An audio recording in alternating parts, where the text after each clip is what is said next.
নমস্কার, আমার নাম রুদ্রাণী ভট্টাচার্য। আমি এখন কবি রবীন্দ্রনাথ ঠাকুরের লেখা কবিতা বিচিত্র স্বাদ এই কবিতাটি আবৃত্তি করে শোনাচ্ছি। আমি যখন পাঠশালাতে যাই আমাদের এই বাড়ির গলি দিয়ে 10টা বেলায় রোজ দেখতে পাই ফেরিওয়ালা যাচ্ছে ফেরি নিয়ে।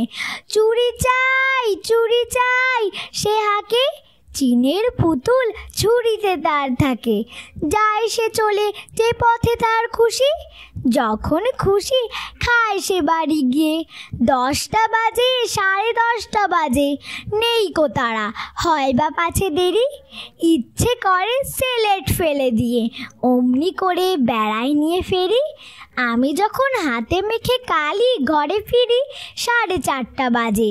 কোদাল নিয়ে মাটি খোপায় মালি বাবুদের ওই ফুল বাগানের মাঝে। কেউ তো তারে মানা নাহি করে, কোদাল পাছে পড়ে পায়ের পরে। গায়ে মাথায় লাগছে কত ধুলো, কেউ তো এসে বকে না তার কাজে। মা তারে তো পরায় না সাফ জামা, ধুয়ে দিতে চায় না ধুলোবালি। ইচ্ছে করে আমি হতেম যদি বাবুদের ওই ফুল বাগানের মালি।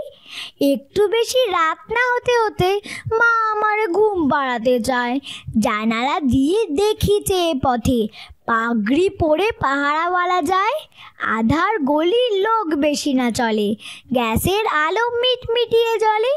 লণ্ঠনটি ঝুলিয়ে নিয়ে হাতে দাঁড়িয়ে থাকে বাড়ির দরজায়। রাত হয়ে যায় 10টা 11টা, কেউ তো কিছু বলে না তার লাগি। ইচ্ছে করে পাহারাওয়ালা হয়ে গলির ধারে আপন মনে জাগি।